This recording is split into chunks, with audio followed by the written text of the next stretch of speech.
বীর চট্টলা টিভি। আসসালামু আলাইকুম। বীর চট্টলা টিভি থেকে আমন্ত্রণ জানাচ্ছি। আমি তানিশা সুলতানা আফিফা। বাংলাদেশ জাতীয়তাবাদী দল বিএনপিকে তৃণমূল পর্যায়ে আরও শক্তিশালী সুসংগঠিত করা ও ৩১ দফা বাস্তবায়নের জন্য তৃণমূলে চলছে সভা সমাবেশ।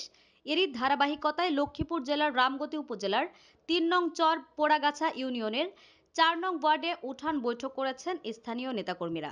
উক্ত উঠান বৈঠকে প্রধান অতিথি হিসেবে উপস্থিত ছিলেন লক্ষ্মীপুর ৪ রামগতি কমলনগর আসনের সাবেক সংসদ সদস্য এবিএম আশরাফ উদ্দিন নিজান। প্রধান অতিথির বক্তব্যে তিনি বলেন, তৃণমূল পর্যায়ে সংগঠনকে শক্তিশালী করতে উঠান বৈঠক একটি কার্যকর উদ্যোগ। কেন্দ্র ঘোষিত ৩১ দফা বাস্তবায়নের মাধ্যমে আমরা গণতন্ত্র পুনঃপ্রতিষ্ঠা করতে চাই।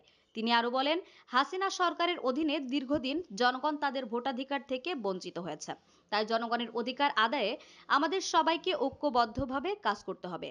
উঠান বৈঠকে স্থানীয় নেতাকর্মীরা বিএনপির ঘোষিত কর্মসূচি বাস্তবায়নে সক্রিয় অংশগ্রহণের অঙ্গীকার ব্যক্ত করেন। তারা বলেন, গণতন্ত্র পুনঃপ্রতিষ্ঠা এবং জনগণের ভোটাধিকার নিশ্চিত করতে আমরা সর্বদা প্রস্তুত।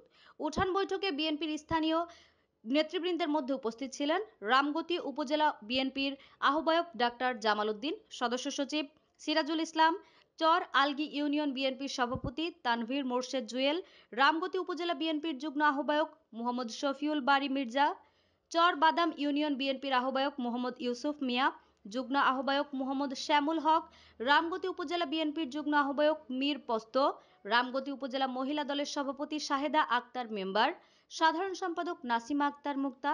আর উপস্থিত ছিলেন রামগতি উপজেলা যুবদলের আহ্বায়ক শিবলি নোমান, সদস্য সচিব শাহ মোহাম্মদ শিব্বির, সিনিয়র যুগ্ম আহ্বায়ক জমির আলী, রামগতি উপজেলা ছাত্রদলের আহ্বায়ক মোহাম্মদ ইরাজ মাহমুদ, যুগ্ম আহ্বায়ক মোহাম্মদ পারভেজ হোসেন, চর পোড়াগাছা ইউনিয়ন বিএনপির সভাপতি মাস্টার আব্দুল কাদেরের সভাপতিত্বে উক্ত অনুষ্ঠানে আরও উপস্থিত ছিলেন ইউনিয়ন বিএনপির সাবেক যুগ্ম আহ্বায়ক আবুল কালাম আবু মেম্বার, ৩ নং চর পোড়াগাছা ইউনিয়ন ছাত্রদলের সিনিয়র সহ সভাপতি মোহাম্মদ মঞ্জুরুল ইসলাম সহ বিএনপি, যুবদল, স্বেচ্ছাসেবক দল, মহিলা দল ও ছাত্র দলের নেতাকর্মীরা।